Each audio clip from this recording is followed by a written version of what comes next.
Love by the villain লেখিকা লিজা মনি পর্ব 31-এর দ্বিতীয়াংশ। বৃদ্ধ লোকটার আর্জি যেন অ্যানিকে ভেতর থেকে নাড়িয়ে তুলছিল। অ্যানির একটা কথাই মনে হচ্ছে, হয়তো সামান্য ভুল করাতে এমন মরণ শাস্তি দেওয়া হচ্ছে। অ্যানি নিকের হাত ছাড়িয়ে দ্রুত লোকটার কাছে যায়। অধিরাজের হাত ছাড়াতে ছাড়াতে বলে, এমন কি অন্যায় করেছে উনি? বাবার বয়সী, বার্ধক্যের কারণে নুইয়ে গিয়েছে এমন বয়স্ক ব্যক্তিটার সাথে হ্যাচড়াহেচড়ি করছেন? এতটা নিকৃষ্ট না হলেও তো পারেন।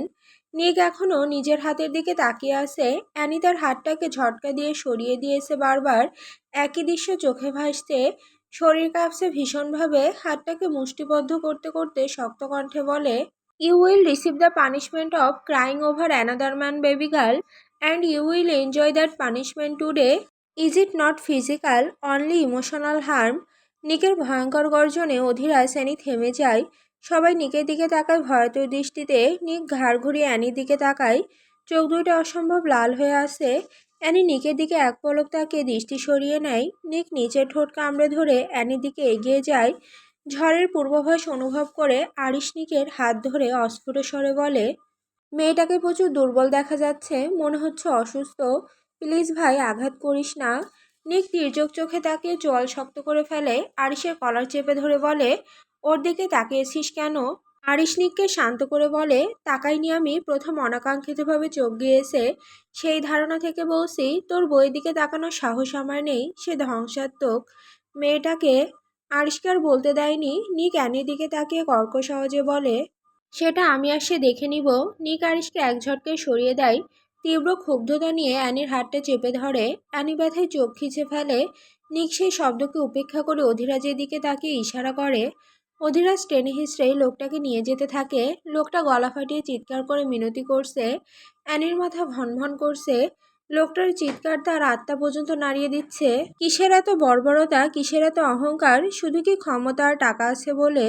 টর্চার ছেড়ে সে অন্ধকারে নেমে এসেছে এক ধরনের শ্বাসরুদ্ধ চাপা নীরবতা। দেওয়ালে স্যাঁতসেঁতে ইটগুলো কাপা ধরা আলোতে এমনভাবে প্রতিফলিত হচ্ছে, যেন বহুদিনের দমিত চিৎকার সেখানে জমাট বেঁধে ছায়ার আকার নিয়েছে। আবছা একটি লণ্ঠনের টিমটিমে আলো রুমটাকে পুরো আলোকিত করতে না পেরে বরং আরও কর্কশ আতঙ্ক জাগানো অন্ধকারে জন্ম দিচ্ছে। সেই অন্ধকারের শীতলতা হঠাৎ হঠাৎ শরীরের ভেতর দিয়ে ছুরি হয়ে সরে যায়। রুমের মাঝ বরাবর একখানা বরফ ঠান্ডা স্টিলের চেয়ারে অ্যানিকে বেঁধে রাখা হয়েছে। তার হাতে দড়িগুলো এত নিখুঁতভাবে শক্ত যেন কোনো ভুলভ্রান্তির সুযোগ রাখেনি। অ্যানি নিঃশ্বাসের বেগ অনিয়মিতভাবে চলছে। চোখের কোণে জমে থাকা সন্ত্রাস ধীরে ধীরে কঠিন হয়ে ওঠা কুয়াশার মতো জমে আছে। চারিদিকে এক অজানা ঘনত্ব আর হুমকির আসন্ন বিস্ফোরণের। অ্যানি ঠিক সামনে পা ঝুলিয়ে বসে আছে গ্যাংস্টার বস। তার মুখের উপর ঝুলে থাকা আধো আলোতে চোখ দুটো অস্বাভাবিকভাবে তীক্ষ্ণ হয়ে আছে, যেন তাকালেই বুকের ভেতর থেকে শ্বাস আটকে যায়। তার পায়ের আস্তে ধীরে দোলানি রুমের নীরবতায় এমন প্রতিধ্বনি তোলে, মনে হয় প্রতিটি দোলায় এক একটি আসন্ন ঝড়ের পূর্বাভাস।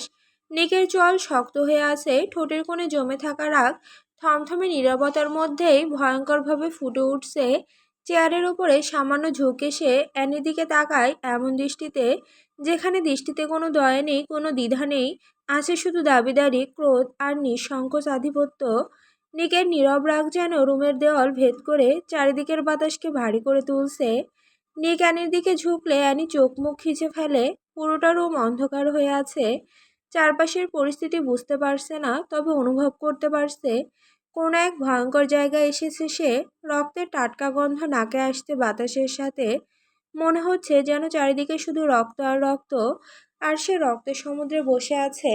অ্যানির পুরো শরীর কাঁটা দিয়ে ওঠে। আচমকা কানে বেজে ওঠে বাঘের হিংস্র গর্জন।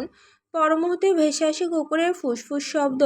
অ্যানি এই নেকড়ের মতো কুকুর আর বাঘটাকে ভীষণ ভয় পায়। সারা রাত জ্বরে ছটফট করেছে, এখন পুনরায় এমন কিছুর সম্মুখীন হয়ে যেন জ্বরের মাত্রা আরও তীব্র হয়ে ওঠে। চোখ বন্ধ করে ঠোঁট কামড়ে ফুঁপিয়ে ওঠে। হাত দুইটা শক্ত করে চেয়ারের শক্ত অংশে চেপে ধরে। অন্ধকারের মধ্যে ভেসে আসে পরিচিত পুরুষের হিংস্র অথচ শান্ত কণ্ঠস্বর। কেন বের হয়েছ রুম থেকে? কেন অন্য পুরুষের নজরে আসলে? অ্যানি কেঁপে ওঠে এমন ভয়ানক স্বরে। অন্ধকারে এমন গা ছমছমে পরিবেশে নিকের আওয়াজটা যেন অশুভ শোনালো। অ্যানির গলা পর্যন্ত শুকিয়ে আসতে নিক শান্ত চোখে অ্যানির দিকে তাকিয়ে দুইবার শীষ বাজায়। সাথে সাথে পুরো রুম আলোকিত হয়ে পড়ে। অ্যানির সাথে সাথে চোখ বন্ধ করে নেয়। এই আলোতে তাকাতে তার ভয় হচ্ছে, যদি বিধ্বংস আর বর্বরতার সম্মুখীন হয় তাহলে সে সহ্য করতে পারবে না। তবু মন বলছে এক পলক তাকাতে হিংস্র নগরীর মধ্যে ধ্বংসাত্মক পরিবেশটাকে নজর বোলাতে, সামনে থাকা পুরুষটা ঠিক কেমন তার সম্পর্কে আরও একটু ধারণা নিতে। অ্যানি পিটপিট করে চোখ খুলল, সাথে সাথে তার চোখ স্তব্ধ হয়ে যায়। চোখের পাতা ফেলতো তার ভয় হচ্ছে, তীব্র ভয়ে সন্ত্রস্ত অভিঘাতে অ্যানির দেহসৌষ্ঠব যেন এক অদৃশ্য সংকোচনের ভেতর সম্পূর্ণভাবে গুটিয়ে গেছে। গলা এমনভাবে শুষ্ক হয়ে উঠেছে যে সামান্য গিলতেও মনে হচ্ছে প্রাচীন মরুভূমির বালকণারা তার খাদ্যনালী ঘষে ক্ষরণ তুলছে।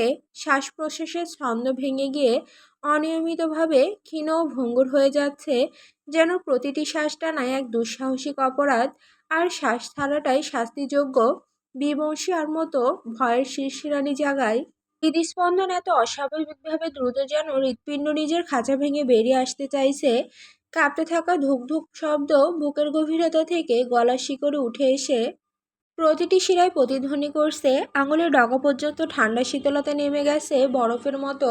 হাত পা নয়, শুধু পুরো শরীর কাঁপছে। চোখের পাতা টান টান হয়ে গিয়েছে। দৃষ্টি স্থির রাখতে চাইলেও প্রতিটি ছায়া তার কাছে অস্বাভাবিক আকুতি ধারণ করছে ধীরে ধীরে, যেন অন্ধকার নিজেই তাকে গ্রাস করতে উদ্যত।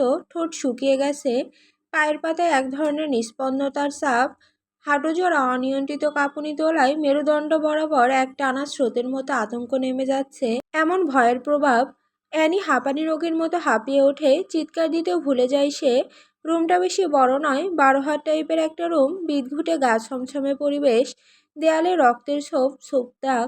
কারো গলা কেটে ফেললে রক্ত যখন ছিটকে পড়ে দেওয়ালে তখন যেমন আকার সৃষ্টি হয়, ঠিক তেমনভাবে দেওয়ালে দাগ লেগে আছে। যে কেউ দেখলেই বুঝে যাবে এটা কসাইখানা। এখানে হাজারো জনের গলা কাটা হয়েছে। 6টা মৃতদেহ ঝুলিয়ে রাখা হয়েছে ওপর থেকে, মাথাটা ঝুলে আছে নিচের দিকে। তাদের পড়ছে লজ্জাস্থান ঢাকার জন্য ছোট্ট একটা আন্ডারওয়্যার। পুরো শরীর নগ্ন। এই নগ্ন শরীরের ওপর বিকৃতভাবে নকশা বদলে দেওয়া হয়েছে। দেখলে যে কেউ বলবে অনেক দিনের নির্যাতন সহ্য করা কিছু মৃতপ্রায় দেহ। কিন্তু অদ্ভুত ব্যাপার, এদেরকে এইমাত্র ঝোলানো হয়েছে। রক্ত পড়ছে উপর থেকে টুপটুপ করে। লোকটার জিহ্বা অনেকটা বের হয়ে আছে। চোখ তুলে ফেলার কারণে জায়গাটা কেমন হিংস্র হয়ে উঠেছে। রক্ত পড়ছে পুরো শরীর থেকে, পুরো শরীর আঘাতে থেতলে গিয়েছে। আরেকজন লোকের শরীরে সূচ গেঁথে রাখা হয়েছে, হাতে পায়ে সব জায়গাতে বিষাক্ত সূচ। কেউ আর জীবিত নেই, সবাই মৃত্যুর কোলে ঢলে পড়েছে অনেক আগে।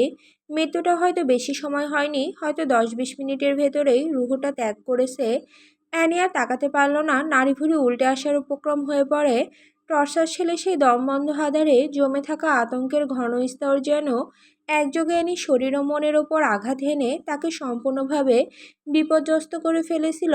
গ্যাংস্টার বসের নীরব অথচ শাসনসুলভ দৃষ্টির তীক্ষ্ণতা তার ভেতরের স্থিরতাকে এতটাই বিদীর্ণ করেছিল যে প্রতিটি অনুভূতি, প্রতিটি চিন্তা, প্রতিটি শ্বাস সবকিছুই বিশৃঙ্খল অস্থিরতায় পরিণত হয়ে যায়।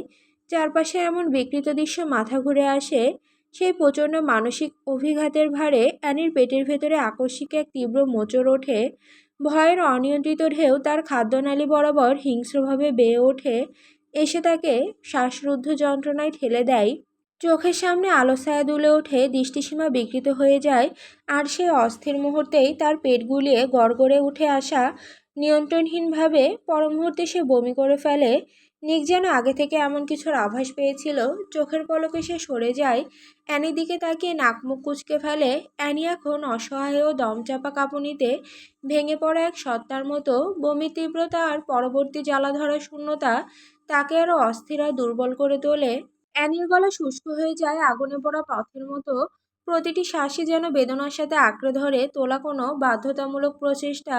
মাথার ভেতরে এক অনবরত ঝিম ধরা গর্জন চলছে, হৃদস্পন্দনের অনিয়ন্ত্রিতভাবে যেন ধাক্কাধাক্কি। শিরায় শিরায় ছড়িয়ে থাকা আতঙ্কের বিদ্যুৎ। চারপাশে নাড়িভুড়ি বের করা বিকৃত লাশ। তার মাঝখানে সে বসে আছে। সামনে জানোয়াররূপী গ্যাংস্টার বসের তীর্যক চাহনি। সবকিছু অনুভব করতে অ্যানি আরও উত্তেজিত হয়ে পড়ে। বর্তমানে মানসিক বিপর্যয়ের এমন এক চূড়ায় পৌঁছে গেছে যেখানে শরীরের স্বাভাবিক প্রতিক্রিয়া, মানসিক স্থৈর্য আর সচেতন নিয়ন্ত্রণ তিনটি ছিন্ন বিচ্ছিন্ন হয়ে তাকে শুধু কম্পমান আতঙ্কের অবসত্তায় রূপান্তরিত করে ফেলেছে। অ্যানি চোখ বন্ধ করা অবস্থায় ফুঁপিয়ে ওঠে, নরকের যন্ত্রণা দিচ্ছেন গ্যাংস্টার বস নিক জেব্রান, শারীরিকভাবে মেরে ফেলুন। এই মানসিক ভয়ের যন্ত্রণা সহ্য করতে পারছি না। দম বন্ধ হয়ে আসতে আমার চারপাশের বিকৃত অবস্থায় আমি দম ফেটে মরে যাচ্ছি। নিকের মুখে কোনো রিয়াকশন নেই। গার্ডকে ইশারা করে বমি ক্লিন করে দিয়ে যাওয়ার জন্য নিকের আদেশ পাওয়া মাত্র দুইজন লোক আসে। তারা মূলত এই টর্চার সেল পরিষ্কার রাখে। 5 মিনিটের ভেতরে সব আবার আগের মতো করে দেয়। নিক পানির বোতল হাতে নিয়ে অ্যানির দিকে এগিয়ে দেয়। এরপর শান্ত অথচ ভয়ানক গলায় বলে, পানিটা খাও কুইক। অ্যানি চোয়াল শক্ত করে বলে, রক্ত মিশিয়ে দিননি তো? আপনার সাথে থাকতেও তো গা গুলাচ্ছে। ছি, এতটা বিকৃত মস্তিষ্কের কিভাবে আপনি? ভুল নয়, সত্যি আপনি একজন বিকৃত মস্তিষ্কের সাইকোপ্যাথ। অ্যানির কথায় নিক হাসলো, তবে এটা খুশির হাসি নয়। নিক ঠোঁট কামড়ে ধরে অ্যানির দিকে তীক্ষ্ণ দৃষ্টি নিক্ষেপ করে বলে, তুমি কোন দিক দিয়ে কম বেবি গার্ল? অ্যানি অবুঝের ন্যায় বলে, মানে আপনি নিজের সাথে আমাকে তুলনা করছেন? আপনি একটা জানোয়ার। পুরো শরীর পাপে ডুবে গিয়েছে। থেমে নিঃশ্বাস নিয়ে বলে, আদৌ আপনি মানুষ কিনা সন্দেহ হয়। নিক ঠোঁট কামড়ে ধরা অবস্থায় গ্লাসটা নাড়াচাড়া করে শান্ত গলায় বলে, পানিটা খেয়ে নাও ব্লাড রোজ। অ্যানি হাত পা ছড়িয়ে কাঁদতে ইচ্ছে করছে। নরকের মধ্যে বেঁধে রেখে জানোয়ারের বাচ্চা আদিক্ষেতা দেখাতে এসেছে। নিক অ্যানির দিকে আবারও পানির গ্লাস এগিয়ে দিয়ে বলে, মুখ খোলো, পানি খাওয়া প্রয়োজন এখন তোমার। অ্যানি হাঁ করে না, দুই ঠোঁট আরও শক্তভাবে চেপে ধরে রেখেছে। নিকের সহ্য হলো না, এক ঝটকায় পুরোটা পানি অ্যানির মুখের উপর ছুঁড়ে মারে। আচমকা পানি পড়াতে অ্যানি হকচকিয়ে ওঠে। শ্বাস বন্ধ হয়ে যাওয়ার উপক্রম হয়ে যাচ্ছিল। নিক অ্যানির থুতনিটা ধরে ধমকে ওঠে, বান্দির বাচ্চা, ভালোভাবে বুঝালে কানে যায় না। মুখ খোল আর পানি খা। অ্যানি ধমক খেয়ে ঢকঢক করে পানিটা খেয়ে নেয়। সামান্য নাখোশও করেনি। নিক খাওয়াতে সক্ষম হয়ে একটা বাঁকা হাসি দেয়। এরপর অ্যানির সামনাসামনি পা ঝুলিয়ে বসে। নিককে বসতে দেখে অ্যানি বিড়বিড় করে বলে, জানোয়ার। নিক কথাটা শুনলো, ঠোঁট কামড়ে ধরে অ্যানির পুরো শরীরে চোখ বুলাতে থাকে। নিকের এমন দৃষ্টিতে অ্যানির অস্বস্তি বেড়ে যায়। কেমন লুচ্চাদের মতো ঠোঁট কামড়ে ধরে তাকিয়ে আছে। কোথায় কোথায় তাকাচ্ছে আল্লাহ জানে। নির্ঘাত দৃষ্টি খারাপ দিকেই যাচ্ছে। দৃষ্টির ওপর ঠাডা পড়ুক এই লোকের। নিক পুরো শরীরের দিকে তাকিয়ে একই ভঙ্গিমায় বলে, রাইট বেবি গার্ল, আমি জানোয়ার। স্বীকার করছেন? বাস্তবতা ভুলে গেলে হবে, স্বীকার না করে যাব কোথায়? যাক, একটা জিনিস তো স্বীকার করলেন, মানুষের মাংস খেলে পূর্ণ জানোয়ার হয়ে যেতেন। নিক অ্যানির দিকে তাকিয়ে গ্রীবাদেশ নাড়িয়ে বলে, সেটাও বাদ রাখিনি, 3 দিন আগেও খেয়েছি। অ্যানির ভেতর আরও গুলিয়ে আসে, এই লোক মানুষের মাংস খায়। নাওজুবিল্লাহ। এই ঠোঁট দিয়ে সহস্রবার তাকে চুম্বন করেছে। ভাবতে অ্যানির মাথা ঘুরতে থাকে। নিকের দিকে না তাকিয়ে নাক সিটকিয়ে বলে, ছি, মানুষের মানুষের মাংস ভক্ষণ করেন কিভাবে? ঘৃণা লাগে না? নিক চেয়ার থেকে উঠে আসে। কালো হুডিটা নামিয়ে অ্যানির দিকে ঝুঁকে পড়ে। কানের কাছে ঠোঁট নিয়ে স্পর্শ করে বলে, কেন তোমাকে খাইনি আমি? একবার নয়, অনেকবার খেয়েছি। একটু ঘৃণা লাগেনি? বরং এইটা এমন এক খাবার যেটা ধরলে আর ছাড়তে ইচ্ছা করে না। মাই ফাকিং ব্লাড রোজ। অ্যানি বোকার মতো হাঁ করে তাকিয়ে থাকে। লজ্জায় কান গরম হয়ে আসে। নিক আরও কিছু বাক্য উচ্চারণ করে। এইসব কথা আগে কখনো শোনেনি। খোলাখুলিভাবে একটা লোক এতটা নির্লজ্জ কিভাবে হয়? অ্যানি লজ্জায় মুখ খিচে ফেলে।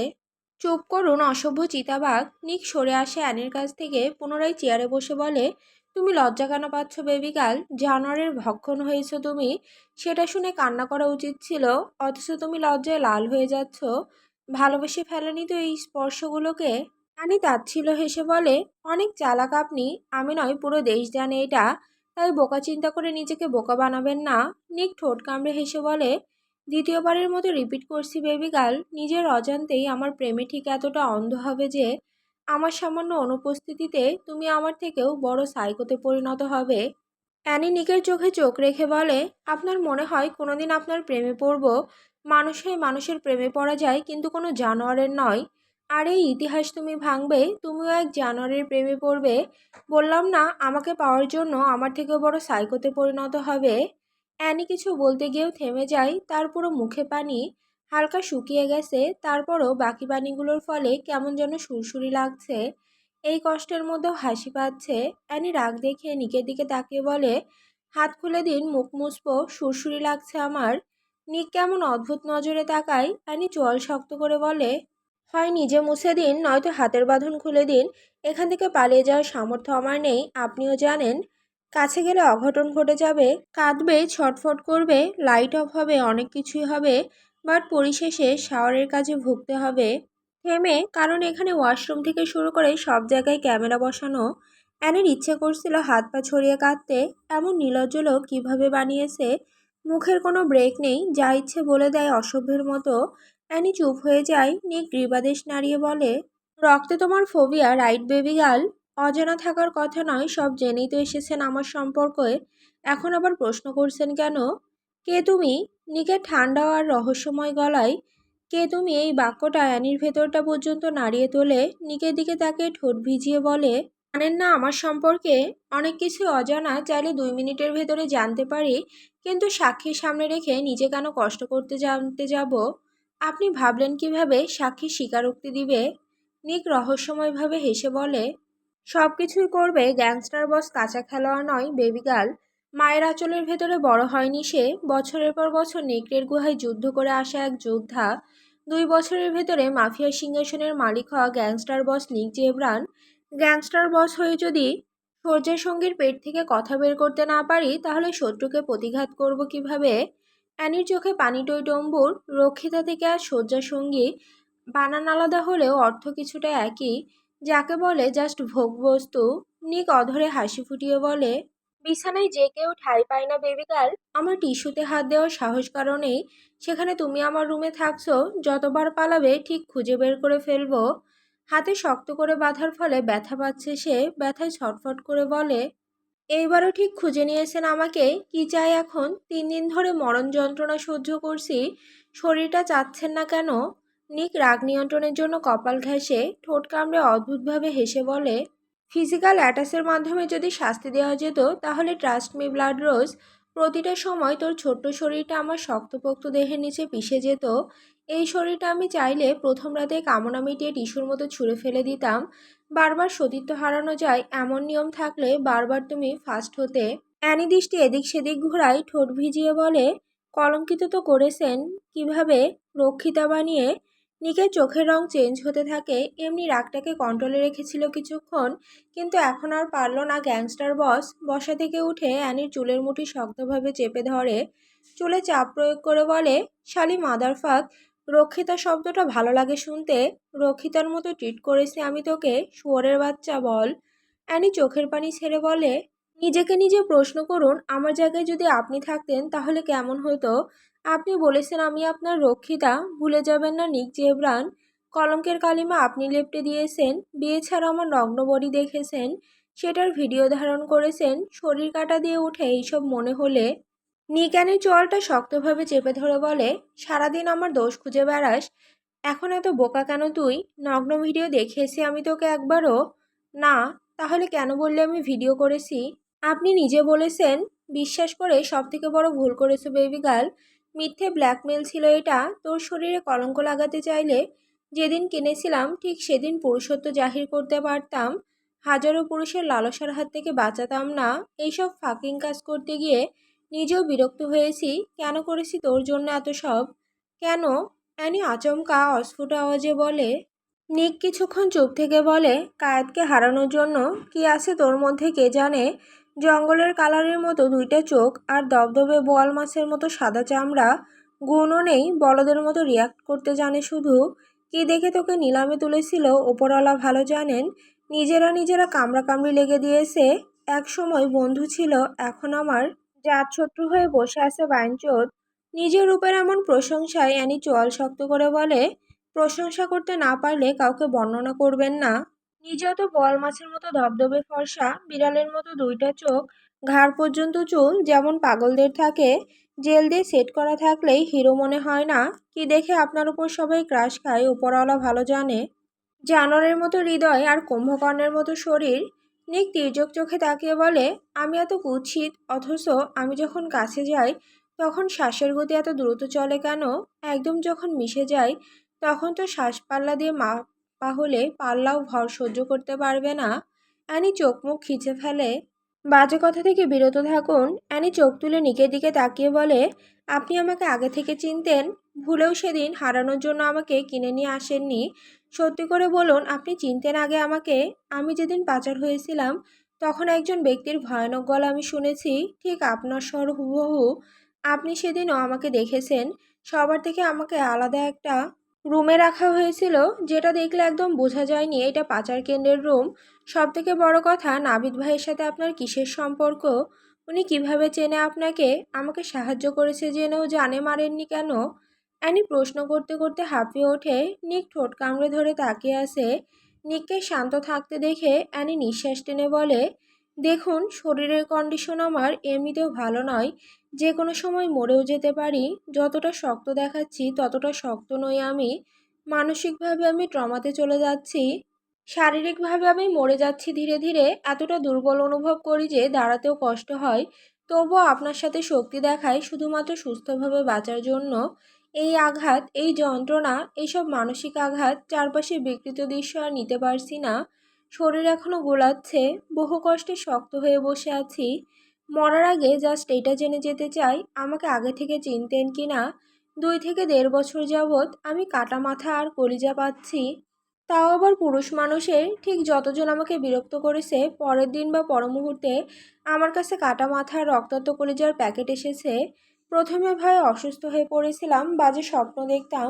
আমার অতীত আমাকে তাড়া করতো। অতীতের তিক্ত সত্য আমার চোখে ভেসে উঠত।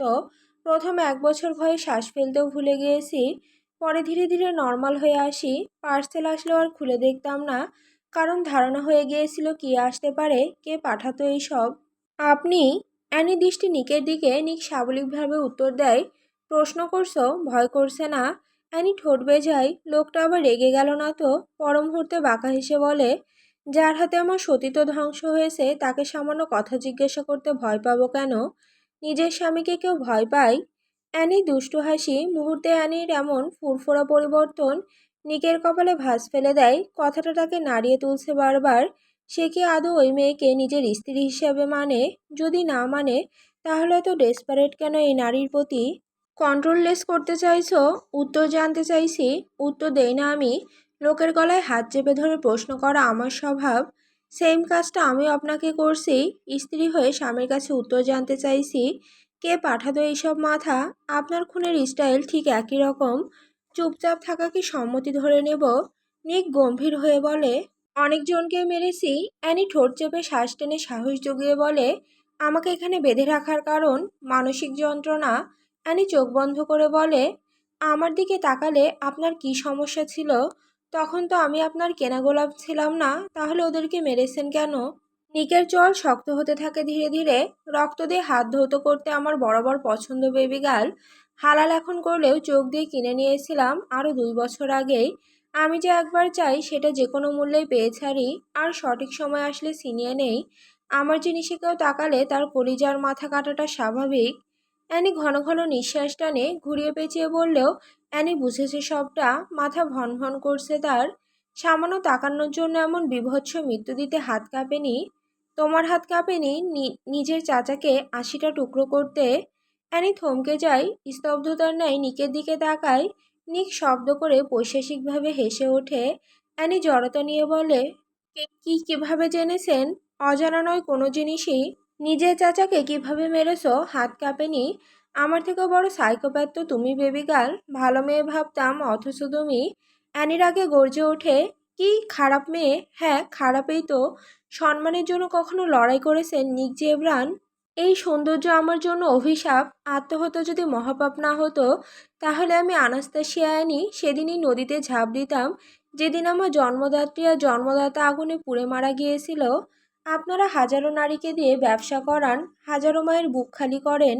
নারীর সম্মান আপনারা বুঝবেন না।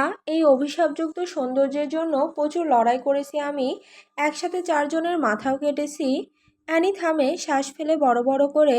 নিক অ্যানির দিকে তাকিয়ে আছে, চোখের রাগ স্পষ্ট। অ্যানি ক্লান্ত স্বরে বলে, জানতে চাচ্ছেন আমার অতীত, তাই তো? জেনে আর কি করবেন? অতীতের থেকে আমার বর্তমান খুব ভয়ঙ্কর।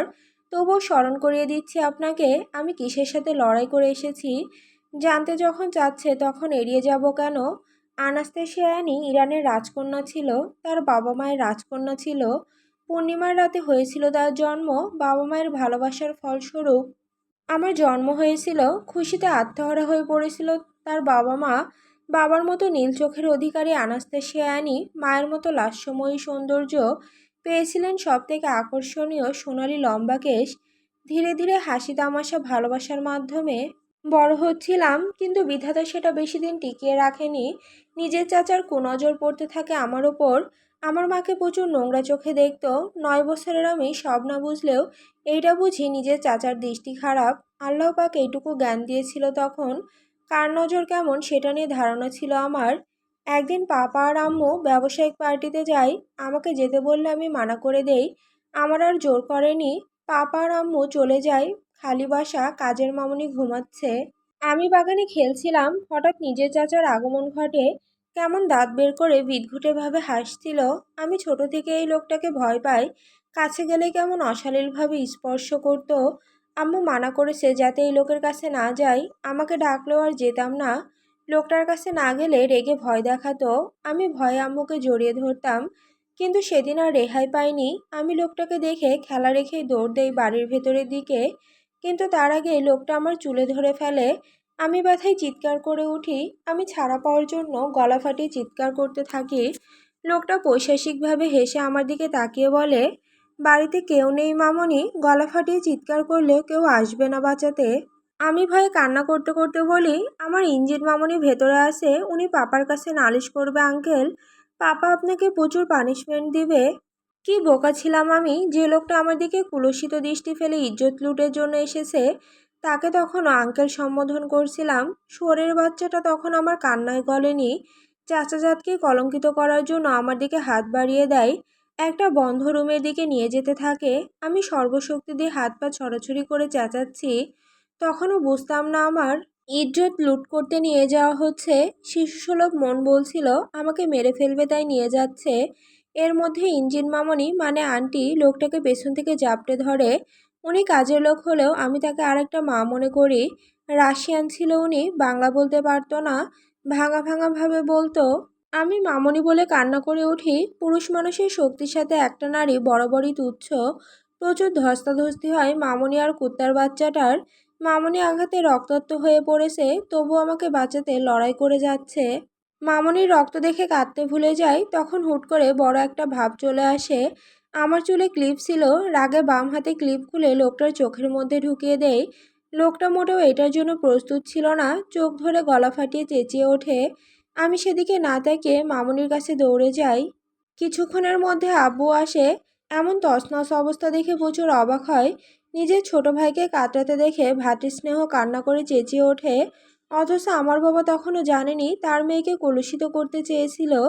মিথ্যে বলবো না, বাজেভাবে আমাকে ছুঁয়েছে।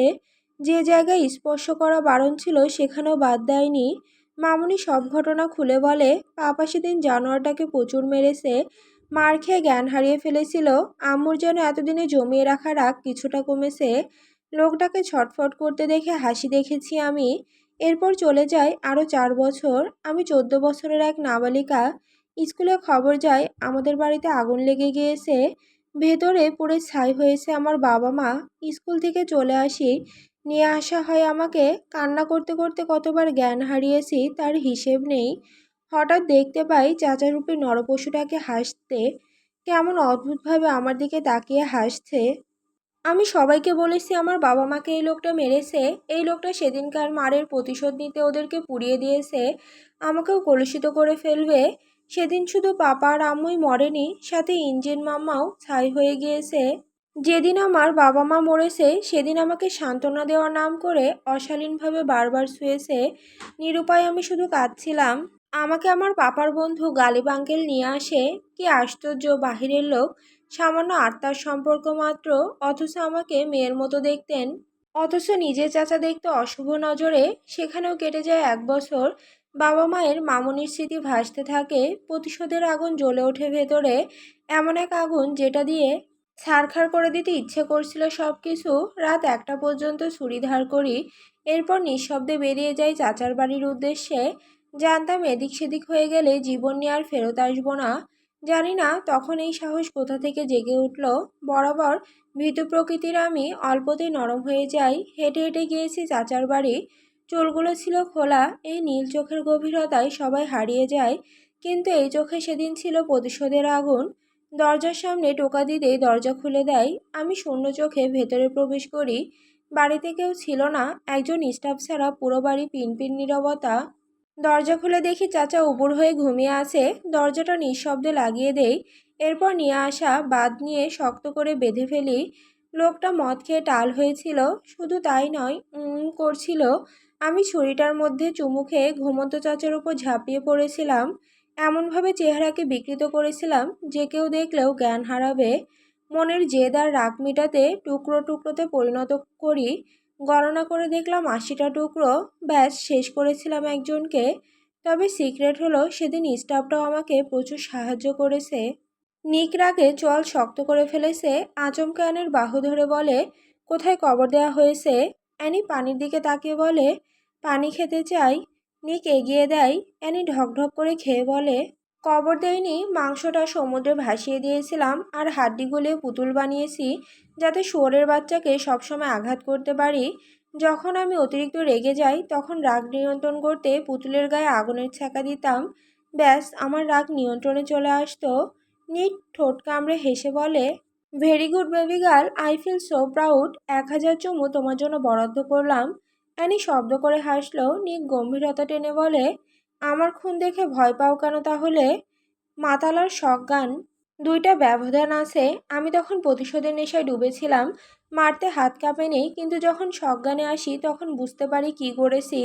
নিজের হাতকে ভয় পেতে শুরু করি। পাগলের মতো অবস্থা হয়ে গিয়েছিল আমার। মানসিক রোগীতে পরিণত হই। তখন থেকে রক্তে আমার ফোবিয়া। রক্ত দেখলে নিজের মধ্যে থাকি না, মানসিকভাবে মরে যাই। যেমন এখন ধীরে ধীরে মরছি। আঙ্কেলের বাসা থেকে পালিয়ে আসি, রাস্তায় কান্না করছিলাম বসে বসে। হায়রে নিয়তি, রাজকন্যা কান্না করছিল পথিকের মতো। সেদিন রাতে নাবিদ ভাইয়ের সাথে আমার দেখা হয়। ওনাকে আমি আগে থেকেই চিনতাম। যখন আমি আরও ছোট ছিলাম তখন প্রায় সময় আমাদের বাড়িতে যেত। আমাকে খুব মায়া করত, বন্ধু ছিল আমার বলতে গেলে। পাপার সাথেও ভালো সখ্যতা ছিল। আম্মু প্রচুর ভালোবাসতো ওনাকে। উনি তুরস্কের ইস্তাম্বুলে গিয়েছিল ব্যবসার ক্ষেত্রে। আমাকে রাস্তায় দেখে বাসায় নিয়ে আসে। নিজের একজনকে পেয়ে খুব ভালো লাগছিল। আমি মানসিকভাবে অসুস্থ হয়ে পড়ি। ২ মাস চিকিৎসা দেওয়া হয় আমাকে। সেখানেই নাজলি আপুর সাথে আমার দেখা। বোন হয়ে ওঠে আমার। শুরু হয় আমার হাসি খুশি জীবন। ঠিক আগের মতো, কিন্তু কালবৈশাখী ঝড়ের মতো সব লণ্ডভণ্ড করে দিয়েছেন। ইজ্জত বাঁচাতেই সব যুদ্ধ। নিজের বাবা মাকে হারালাম, অথচ আজ আমি নিলাম কেন্দ্র থেকে তুলে আনা কারোর রক্ষিতা। আমাকে বিয়ে করেছে ঠিক, কিন্তু কোনোদিন স্ত্রী সম্মান দেয়নি। বাবার ছায়া নেই উপরে, সবাই তিলে তিলে কষ্ট দিচ্ছে। কলিজায় ক্ষত হয়ে গিয়েছে, আর পারছি না সহ্য করতে। অ্যানি ঘন নিঃশ্বাস টেনে বলে, নিয়তি কেন আমাকে বারবার নরকে ঠেলে দেয়? কেন স্বাভাবিক জীবন পার করতে পারছি না আমি? বৃদ্ধ লোকটার অন্যায়। তোমার দিকে তাকিয়েছে মিসেস চিত্রার খুনি। দেওয়ালে টাঙানো প্রতিটা বিকৃত শরীর মিসেস চিত্রার খুনি। যার অন্ডকোষ কাটা হয়েছে সে রেপিস্ট। অ্যানি ছটফটিয়ে ওঠে, মাসিকে রেপ করা হয়েছিল। নিক কাঁধ নাড়িয়ে রিভলভারটা টেবিলের ওপর রাখে। অ্যানি চোখের পানি ছেড়ে চোখ বন্ধ করে বলে, এইভাবে না হোক অন্যভাবে কোনো একদিন আমিও হারিয়ে যাব। সে অ্যানি আর বলতে পারিনি। নিক অ্যানিকে বুকের সাথে জাপটে ধরে সময় ব্যয় না করে বেরিয়ে যায় টর্চার সেল থেকে। ডিভানের উপর বসে অ্যানির দিকে এক পলক তাকায়। অ্যানি শ্বাস টানছে ঘন ঘন। আচমকা নিক ঝাঁপিয়ে পড়ে অ্যানির দিকে, চুমুর বর্ষণ দিতে থাকে পুরো গালে মুখে। অধৈর্য গ্যাংস্টার বস এক উন্মাদে পরিণত হয়। নিক প্যান্টের পকেট থেকে রিমোট বের করে মিনারের সমস্ত কাউচ নামিয়ে দেয়। কালো শক্ত কাউচ ভেঙে এই মুহূর্তে কারোর আসার ক্ষমতা নেই। নিক অ্যানিকে এক ঝটকায় ঘুরিয়ে ফেলে, কুর্তির ফিতে টান দিয়ে খুলে ফেলে। ফিতে খুলে ফেলাতে অনেকাংশ জায়গা উন্মুক্ত হয়ে যায়। নিক সেখানে পাগলাটে ওষ্ঠ ছোঁয়ায়, ঠোঁট ছুঁয়ে ফিসফিস করে বলে, বলেছিলাম ১,০০০ চুমুর বর্ষণ পড়বে। আমার এক জায়গায় চুমু দিতে ভালো লাগে না, তাই পুরো সর্বাঙ্গ বেছে নিলাম। কন্ট্রোল হারিয়ে যদি অতিরিক্ত কিছু হয়ে যায় তাহলে ডোন্ট মাইন্ড। অ্যানি রাগে ক্ষোভে নিখের বুকে ধাক্কা দিয়ে বলে, শেইমলেস, কষ্টের অতীত বলেছি, কলিজা ফেটে যাচ্ছে আমার। আর উনি এসেছে বাসর করতে। স্থানকালের ঠিক নেই, যেখানে সেখানে চিতাবাঘের মতো ঝাঁপিয়ে পড়ে সরুন উপর থেকে। অ্যানি নিককে সরিয়ে দিতে দিতে আরও কিছু বলতে যাবে, কিন্তু সেটার সুযোগ হয়নি। নিক ওষ্ঠজোড়া আটকে ফেলে, অন্য হাতে বেল্ট দিয়ে হাত বেঁধে ফেলে। সময় গড়িয়ে যায়। গ্যাংস্টার বসের তীব্র উন্মাদ স্পর্শ। প্রতিবারের মতো অ্যানি দাঁত চেপে সহ্য করার চেষ্টা চালাচ্ছে। এত বড় একটা কষ্টের কাহিনী বলেছে, কোথায় একটু কষ্ট পাবে সেটা না করে ডাইরেক্ট